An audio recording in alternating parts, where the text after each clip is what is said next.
US-ന്റെ national security സ്ട്രാറ്റജിയിൽ ഒരു policy പറയുന്നുണ്ട്. അതായത് ഇന്ത്യയെ ഒഴിച്ചു നിർത്താൻ കഴിയില്ല എന്ന് തന്നെ ട്രംപ് പറയുന്നതായിട്ടാണ് അതിൽ നിന്ന് മനസ്സിലാവുന്നത്. അപ്പോൾ പുതിയൊരു അച്ചുതണ്ട് നമ്മൾ RIC ഒക്കെ കുറിച്ച് നിരന്തരം പറഞ്ഞതാണ്. പക്ഷേ ഇപ്പോൾ ട്രംപ് ആലോചിക്കുകയാണ് ഇന്ത്യയില്ലാതെ ഇനി മുന്നോട്ട് പോകാൻ പറ്റില്ല. അതുകൊണ്ട് ഇന്ത്യയെ കേന്ദ്രബിന്ദുവാക്കിക്കൊണ്ട് പുതിയൊരു കൂട്ടായ്മ പുതിയ രാജ്യങ്ങളുടെ അതിനെ യൂറോപ്പിനെ പൂർണ്ണമായും ഒഴിച്ചു നിർത്തുന്നു എന്നുകൂടി അതിൽ നിന്ന് മനസ്സിലാകുന്നുണ്ട്. ഇത് എന്തുകൊണ്ടാണ് ട്രംപ് ഇങ്ങനെ ചിന്തിക്കുന്നത്? സത്യം പറഞ്ഞാൽ ഇപ്പോൾ അമേരിക്ക ആ ഒരു ന്യൂസ് പുറത്ത് വന്നെങ്കിലും അതിനെ ഓൺ ചെയ്തിട്ടില്ല അവർ. കാരണം ഒഫീഷ്യൽ അല്ല എന്ന രീതിയിലാണ് പല വാർത്തകളും കേൾക്കുന്നത്. പക്ഷെ അങ്ങനെ വരികയാണെങ്കിൽ തീർച്ചയായിട്ടും പൊളിറ്റിക്കോ ആണല്ലോ ഈ ന്യൂസ് പുറത്ത് വിട്ടത്. പക്ഷെ അങ്ങനെ വരികയാണെങ്കിൽ തീർച്ചയായിട്ടും ഈ സൂചിപ്പിച്ച പോലെ തന്നെ യൂറോപ്യൻ പവേഴ്സിനെ മാറ്റി നിർത്താൻ വേണ്ടിയിട്ടുള്ളൊരു ട്രംപിൻ്റെ സ്ട്രാറ്റജി കൂടിയായിട്ട് വേണം ഇതിനെ കാണുക.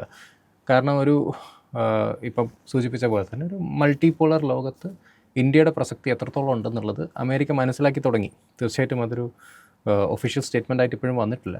പക്ഷേ വരാനുള്ള എല്ലാ സാധ്യതയും ഞാൻ കാണുന്നുണ്ട്. കാരണം അമേരിക്കയ്ക്ക് ഇന്ത്യയെ അങ്ങനെ മാറ്റി നിർത്താൻ പറ്റില്ല. പല പോളിസി മേക്കിംഗ് കാര്യങ്ങളും ഗ്ലോബൽ പോളിസീസ് വരുമ്പോൾ ഇന്ത്യയെ അങ്ങനെ മാറ്റി നിർത്താൻ പറ്റുന്ന ഒരു രാജ്യമല്ല ഇന്ത്യ എന്ന് അമേരിക്ക മനസ്സിലാക്കി തുടങ്ങിക്കഴിഞ്ഞു. അപ്പോൾ അതിൻ്റെ ഭാഗമായിട്ടാണ് ഈ പറയുന്ന കോർ 5 പോലുള്ള പദ്ധതികൾ അവർ രൂപീകരിക്കുന്നത്. അതിന് ഇപ്പോഴും ഒഫീഷ്യൽ ഡിക്ലറേഷൻ വന്നിട്ടില്ല. പക്ഷെ അത് പ്രതീക്ഷിക്കാം നമുക്ക്. കാരണം ഇന്ത്യ ഇത്രയും കാലം ഒരു സെക്കൻഡറി പവറായിട്ട് മാത്രമാണ് അമേരിക്ക പോലുള്ള രാജ്യങ്ങൾ അല്ലെങ്കിൽ യൂറോപ്യൻ പവേഴ്സ് കണ്ടുകൊണ്ടിരുന്നത്. പക്ഷെ അതിൽ നിന്നൊക്കെ ഒരു വലിയ ഷിഫ്റ്റ് വന്നു കഴിഞ്ഞു. ഇന്ത്യക്ക് ഇതിലൊക്കെ തന്നെ വലിയൊരു വോയിസ് ഉണ്ട്. ഇങ്ങനെയുള്ള ഡിസിഷൻ മേക്കിങ്ങിൽ ഇന്ത്യ ഒരു വലിയൊരു പവറാണ് എന്ന കാര്യം അമേരിക്ക പോലുള്ള രാജ്യങ്ങൾ തിരിച്ചറിയുന്നു എന്നതാണ് ഇതിൻ്റെ ഏറ്റവും വലിയ ഒരു എക്സാമ്പിൾ. ഇതിപ്പം ഒരു നിലവിൽ വരാൻ പോവുകയാണെങ്കിൽ അപ്പോൾ അതിൽ ഈ പറഞ്ഞ പോലെ ജപ്പാൻ, റഷ്യ, ചൈന ഇങ്ങനെയുള്ള രാജ്യങ്ങളുമായിട്ടാണ് അമേരിക്ക ഈ ബന്ധം സ്ഥാപിച്ചെടുക്കാൻ നോക്കുന്നത്. സോ അത് കൊണ്ടുവരാൻ പോകുന്നൊരു ഷിഫ്റ്റ് എന്ന് പറയുന്നത് അമേരിക്കയ്ക്ക് കൂടുതൽ യൂറോപ്യൻ പവേഴ്സുമായിട്ടുള്ള ഒരു ഫോക്കസ് മാറ്റിയിട്ട് അവിടുന്ന് ഷിഫ്റ്റ് മൊത്തം ഈ ഏഷ്യൻ രാജ്യങ്ങളിലേക്കാണ് അവർ കൂടുതൽ ഫോക്കസ് ചെയ്യാൻ നോക്കുന്നത്. അപ്പോൾ തീർച്ചയായിട്ടും അത് കൊണ്ടുവരാൻ പോകുന്ന ഒരു എന്താ പറയുക, അതിൻ്റെ അഡ്വാൻറ്റേജ് എന്ന് പറഞ്ഞാൽ ഇന്ത്യക്കൊരു ഡിസിഷൻ മേക്കിംഗ് കേപ്പബിലിറ്റി ഗ്ലോബൽ ഡിസ്കഷൻസിൽ ഇന്ത്യക്കൊരു വലിയ പ്രാധാന്യം കിട്ടാൻ പോവുകയാണ്. അങ്ങനൊരു കാര്യം വന്നു. സ്വാഭാവികമായിട്ടും അമേരിക്ക എന്നും ഒന്നാമത് മേക്ക് അമേരിക്ക ഗ്രേറ്റ് അഗെയിൻ എന്നാണല്ലോ.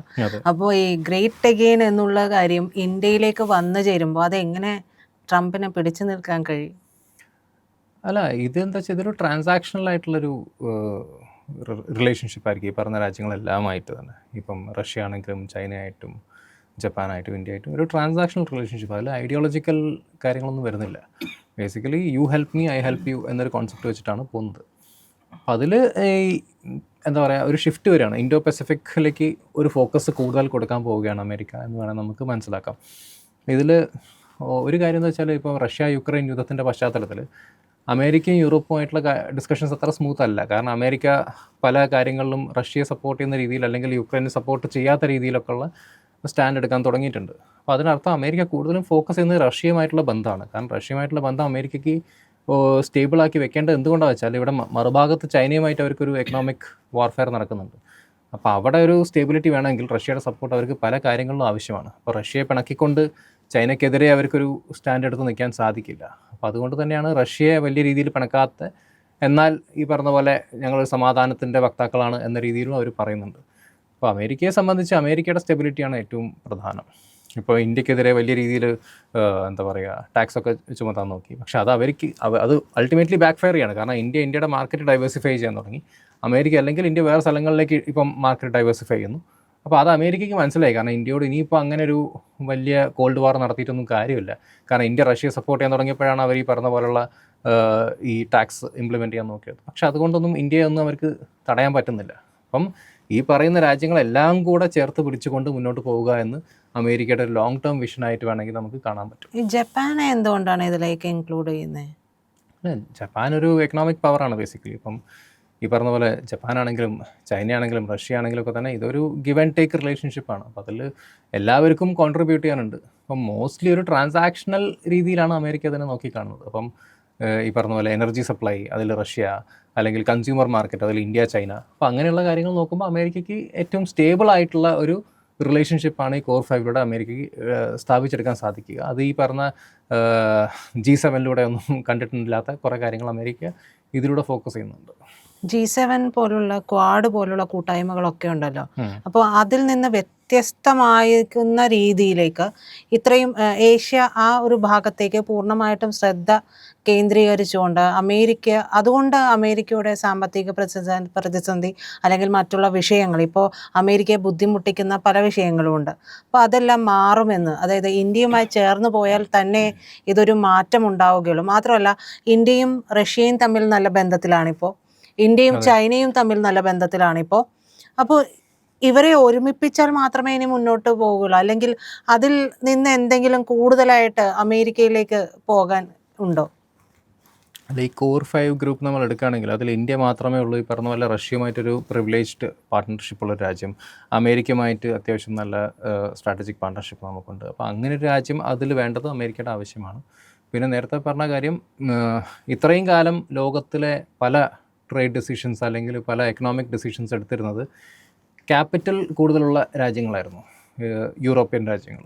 പക്ഷേ ഇനി കൺസ്യൂമർ ഡ്രിവൺ ഡിസിഷൻസാണ് എടുക്കാൻ പോകുന്നത്. അതായത് ലോകത്തിലെ കൺസ്യൂമേഴ്സ് ഏറ്റവും കൂടുതലുള്ള രാജ്യങ്ങളാണ് ഈ പറഞ്ഞ ഇന്ത്യ, ചൈന എന്നൊക്കെ പറയുമ്പോൾ.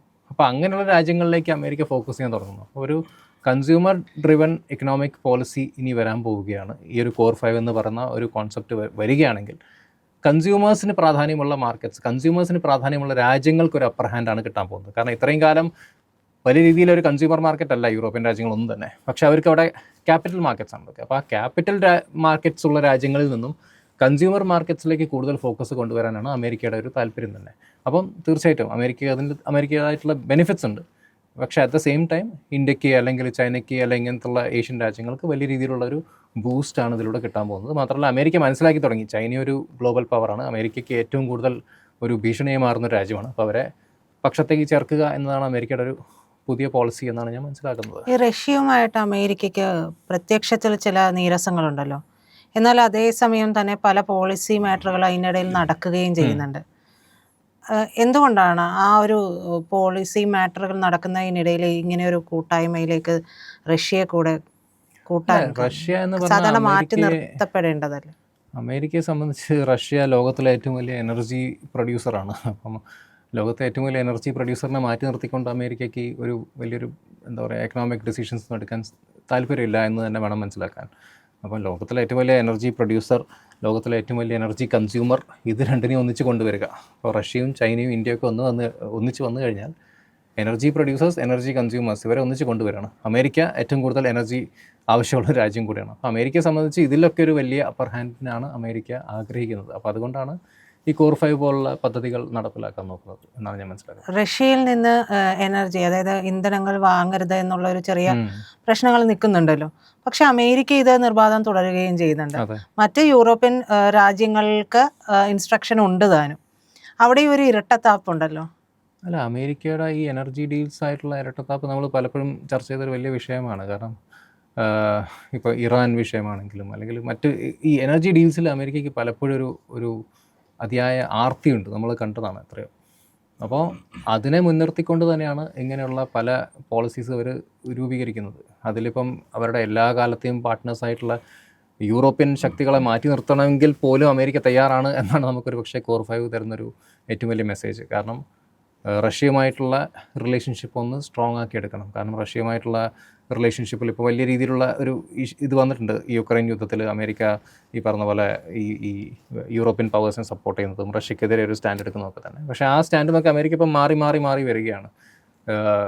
ഈ പറഞ്ഞ പോലെ ഒരു ആൻറ്റി റഷ്യൻ പോളിസിയിൽ പോലും അമേരിക്ക തയ്യാറായിരുന്നില്ല. അതായത് യുക്രൈൻ യുദ്ധവുമായി ബന്ധപ്പെട്ട വിഷയത്തിൽ റഷ്യക്കെതിരെ ഒരു സ്റ്റാൻസ് എടുക്കാൻ ഉള്ള സമയത്ത് ഫെബ്രുവരിയിൽ അമേരിക്ക മാറി നിൽക്കുകയായിരുന്നു. അപ്പോൾ റഷ്യയുമായിട്ടുള്ള ബന്ധങ്ങൾ ഒന്നും കൂടെ മെച്ചപ്പെടുത്തണമെന്ന് അമേരിക്ക ആഗ്രഹിക്കുന്നൊരു സാഹചര്യം കൂടിയാണത്. കാരണം എനർജി ഡീൽ അമേരിക്കയെ സംബന്ധിച്ച് ഒരുപാട് ഒരു എന്താ പറയുക ഇത്രയധികം വലിയ എന്താ പറയുക മിലിറ്ററി എക്യുപ്മെൻസിൻ്റെ പ്രൊഡ്യൂസേഴ്സ് അല്ലെങ്കിൽ അങ്ങനെയുള്ള ഒരു രാജ്യമാണ്. അപ്പോൾ അവരെ സംബന്ധിച്ച് എനർജി ഡീൽസ് ഒരിക്കലും അവർക്ക് എന്താ പറയുക മാറ്റി നിർത്താൻ പറ്റുന്നൊരു കാര്യമല്ല. And Russia is the biggest producer. അപ്പോൾ അവരെ പിണക്കിക്കൊണ്ടുള്ള ഒരു മുന്നോട്ടുള്ളൊരു എക്കണോമിക് പോളിസി അമേരിക്ക കാണുന്നില്ല.